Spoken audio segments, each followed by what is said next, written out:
Avant que la vidéo commence, les amis, je tenais à vous remercier. On est de plus en plus nombreux sur la chaîne et on a récemment passé la barre des 500 abonnés. Pour certains, ça ne paraît pas beaucoup, mais moi en vrai, ça me fait super plaisir et ça m'encourage à continuer. Pour l'occasion, j'ai décidé d'enfin créer un profil Twitter où j'échangerai avec vous et où on parlera des futures vidéos. Donc n'hésitez pas à aller me follow et sur ce, bonne vidéo les potes. Yo tout le monde. Après plusieurs vidéos où on a scale les personnages dans Naruto puis Boruto, qui ont chacune demandé pas mal d'analyse et de boulot, j'avais envie d'aborder un thème un petit peu plus léger et personnel en vous donnant les 5 jutsu et techniques que je considère comme les plus broken dans Naruto. Bon, évidemment, je précise que c'est un top subjectif, surtout que je vais évoquer les techniques que je kiffe particulièrement plutôt que celles qu'on sait tous vraiment cheater. Par exemple, spoiler, je n'évoquerai pas la sphère de vérité géante de Kaguya, qui peut certes détruire une dimension, mais qui, je trouve, n'a rien de spécial, que ce soit visuellement ou en termes d'application. Voilà, donc en gros, quand je dis broken, je pense surtout à des techniques à la fois puissantes, mais aussi et surtout pour lesquelles j'ai le plus de frissons lorsque je les vois sur panel ou à l'écran. Bon, assez traîné, je pense que vous m'avez compris. On passe tout de suite à la première technique, juste après le générique. Let's go. Contre-culture. Contre-culture.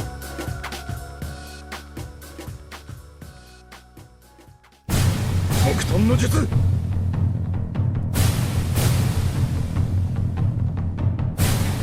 Bon, j'avoue, là, je triche un peu, vu que c'est pas vraiment une technique, mais plutôt une capacité qui en regroupe plusieurs. En même temps, le Mokuton est clairement une des compétences les plus cheatées de Naruto, et je me devais d'en parler. À l'origine Kekkei Genkai exclusif du Shodai Hokage Hashirama Senju, la maîtrise du bois permet aussi bien à ses utilisateurs d'attaquer que de se défendre, la puissance de son utilisation variant bien sûr, comme pour la plupart des jutsu, de la quantité de chakra du shinobi qu'il exploite. Mais surtout, le Mokuton a la capacité unique de réprimer le chakra des bijoux. Cette particularité poussera d'ailleurs Orochimaru, et qui est le mec dont l'objectif était de maîtriser toutes les techniques du monde shinobi, je le rappelle, à réaliser de nombreuses expériences sur ses cobayes avec les cellules du Shodai Hokage, afin de leur offrir la vitalité exceptionnelle d'Hashirama, mais également son Mokuton. À notre connaissance, seuls 2 personnages ont réussi à survivre à l'implantation de cellules d'Hashirama par Orochimaru, Yamato et Danzo Shimura. Le premier, qui a subi l'expérience dès son plus jeune âge, s'en est sorti avec la capacité d'utiliser le Kekkei Genkai d'Hashirama, bien qu'à un niveau infiniment inférieur, mais tout de même suffisant pour faire de lui un membre des forces spéciales, et pour parvenir à réprimer un peu le chakra de Kyuubi en Naruto, ce qui est quand même assez impressionnant. Le second a quant à lui reçu les cellules d'Hashirama, afin de pouvoir utiliser les nombreux Sharingan qu'il a volés au clan Uchiwa, et notamment pour prolonger son utilisation d'Izanagi, mais ne semble pas maîtriser totalement le Mokuton. Ce qu'on peut dire en revanche, c'est que lors de son combat contre Sasuke, Danzo, alors presque à court de chakra, perd le contrôle de son bras composé des cellules d'Hashirama et qui commence à se transformer en bois. Il doit donc l'arracher pour ne pas être totalement englouti par le Mokuton. Cette scène, au premier abord, a pour but de nous prouver que la vitalité des cellules d'Hashirama sont exceptionnelles, soulignant ainsi le niveau de fou furieux du Shodai Hokage. Mais en sous-lecture, elle nous permet aussi de comprendre que les gènes d'Hashirama et le Mokuton sont en fait indissociables, un élément qui aura son importance pour la suite. En effet, 2 autres personnages, sans compter les Zetsu blancs, maîtrisent également le Mokuton. Je parle bien sûr d'Obito et Madara. Mais dans leur cas, il s'agit en fait d'un effet entre guillemets secondaire de l'implantation des cellules d'Hashirama. Le premier possède cette compétence car Madara a remplacé les parties de son corps écrasées par des cellules d'Hashirama, Madara étant quand même, je le rappelle, l'expert mondial en matière d'implantation des cellules de son ami et rival de toujours. Car oui, vous le savez, Madara maîtrise aussi le Mokuton, et cette fois à un tout autre niveau, puisque, comme je le disais, la puissance du Mokuton dépend grandement du niveau du shinobi qui l'utilise. Mais pareil, je vous apprends rien quand je vous dis que, à la base, Madara ne sait pas implanter les cellules d'Hashirama pour maîtriser le Mokuton, mais bien pour développer son Rinnegan, le dojutsu ultime que seule une personne mélangeant les chakras d'Indra et Ashura peut éveiller. Mais comme je l'ai dit, les cellules et le chakra d'Hashirama sont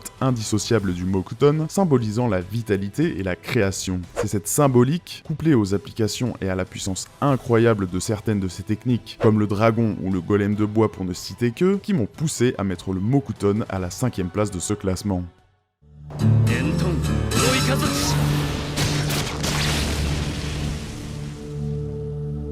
Bon, clairement, je kiffe beaucoup trop cette technique. En même temps, Amaterasu est déjà tellement cool et broken que j'aurais pu le classer dans le top, alors imaginez une technique qui l'améliore, permettant à l'utilisateur de manipuler les flammes noires et leur donner la forme qu'il souhaite. Cette technique, unique au Mangekyo Sharingan de Sasuke, est en fait le résultat de la combinaison des pouvoirs de chacune de ses deux pupilles. Sasuke lance d'abord Amaterasu avec son œil gauche, avant de le remodeler à sa guise avec la capacité de son œil droit, créant ainsi une nouvelle nature de chakra inédite, le Enton. Pour rappel, Amaterasu est décrit par Zetsu comme un feu aussi chaud que la surface du soleil, qui ne peut être éteint par aucun moyen physique. Le seul entre guillemets défaut d'Amaterasu, c'est que ses utilisateurs, c'est-à-dire Itachi et Sasuke, sont obligés de regarder la cible sur qui ils souhaitent lancer la compétence, et le Raikage notamment nous a prouvé qu'il était possible de l'esquiver en sortant suffisamment rapidement du champ de vision de Sasuke lors de leur combat au sommet des 5 Kage. Mais grâce à la technique de son œil droit Kagutsushi, Sasuke devient capable d'exploiter Amaterasu pour en faire une défense et même une technique de contre-attaque. Mieux encore, ce dernier se montre capable d'appliquer l'Enton à d'autres de ses techniques pour les renforcer, comme à son Chidori ou aux flèches de son Susanoo par exemple. Donc niveau puissance de feu et polyvalence, Enton Kagutsushi est vraiment dans le top tiers des meilleurs jutsu du manga pour moi.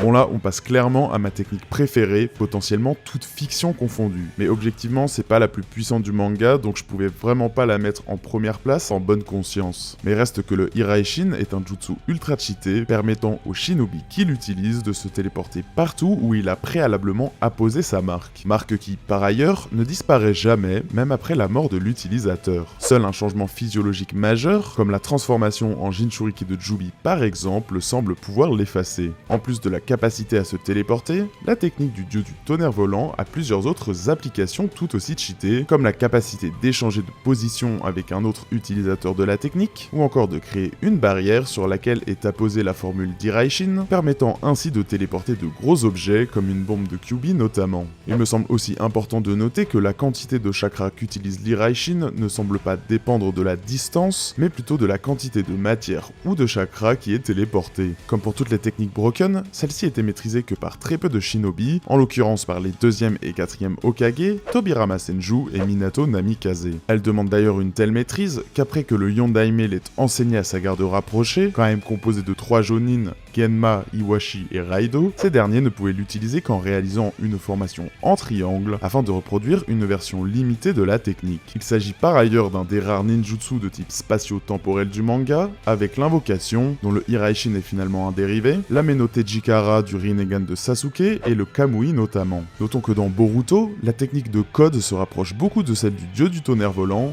et pas besoin de vous dire à quel point Code est lui-même cheaté, notamment grâce à ce jutsu.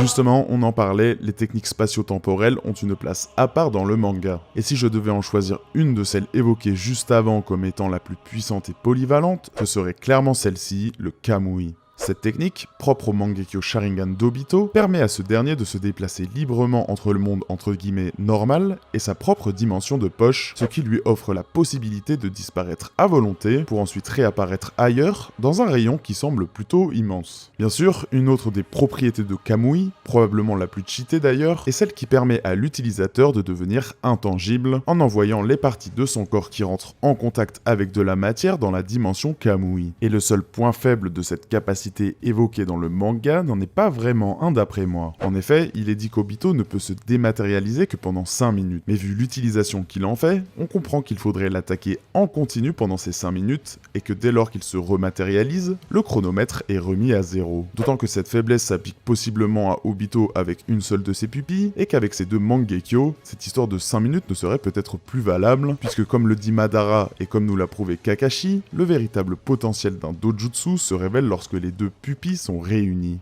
Tiens d'ailleurs, parlons un petit peu de l'autre pupille d'Obito que porte Kakashi. Celle-ci lui permet d'utiliser Kamui à distance et à envoyer tout ou partie d'un objet ou d'un corps dans la dimension Kamui. Bien sûr, pas besoin de vous préciser qu'envoyer une partie de votre corps dans la dimension Kamui reviendrait à vous l'arracher. A priori, la pupille gauche d'Obito ne lui permet pas d'utiliser Kamui sur lui-même, bien que Madara ait réussi cet exploit, mais bon, c'est Madara donc c'est ok, on va dire que c'est pas une incohérence parce qu'on est sympa. Enfin, dernier point que je voulais aborder, et pas des moindres, les pouvoirs de Kamui une fois les deux pupilles réunies. Ici, le shinobi peut donc utiliser le Kamui des deux manières évoquées juste avant, mais il peut également appliquer les propriétés de la technique à des objets ou à d'autres jutsu, un peu comme le Henton dont on parlait tout à l'heure. Et ce qui est ouf avec cette capacité, c'est qu'elle permet à l'utilisateur d'ignorer la résistance de l'adversaire. La preuve, Kakashi a pu trancher l'épaule de Kaguya, alors que ce dernier est bien entendu beaucoup plus faible que la déesse Lapine physiquement. Et même si ses pupilles étaient renforcées par le chakra Rikudo amassé par Obito lors de sa transformation en Jinchuriki de Jubi, je ne pense pas que ça ait impacté cette capacité à appliquer Kamui à des techniques et objets, et ça sert selon moi plus à justifier le fait que Kakashi ait éveillé un Susanoo parfait.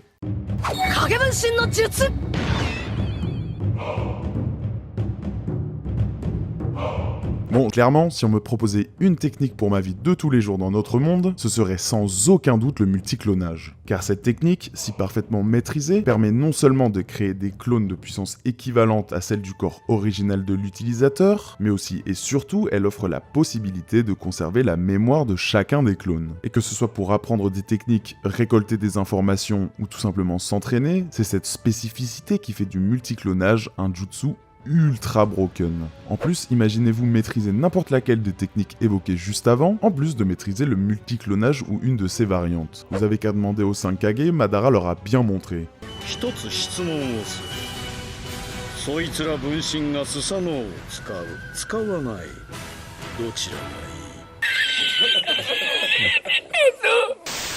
En plus, combiné à la technique de métamorphose, je vous laisse imaginer les possibilités qu'offrirait le multiclonage. Voilà les amis, vous connaissez maintenant les 5 jutsu que je préfère dans Naruto, à la fois pour leur puissance et pour leur versatilité. J'aurais aussi pu évoquer Edo Tensei, la technique des 8 portes, Koto Amatsukami, le Rasengan et ses variantes, ainsi que bien d'autres jutsu, tous plus cheatés les uns que les autres. Il y a tellement de diversité dans les techniques ninja de Naruto qu'il a fallu faire le tri pour sélectionner les techniques que je considère, à titre personnel, je le rappelle, comme les toutes meilleures du manga. Et qui sait, ça nous permettra peut-être de faire une deuxième partie à cette vidéo un jour. J'espère en tout cas les amis que ça vous a plu, si c'est le cas je vous invite comme d'hab à liker, à partager et à vous abonner à la chaîne, ça me soutient de ouf. N'hésitez pas à me faire votre propre liste de vos techniques préférées dans les commentaires, je suis super curieux de connaître vos préférences. Sur ce les potes, il me reste plus qu'à vous souhaiter une super journée ou soirée et à vous dire à plus sur Contre-Culture.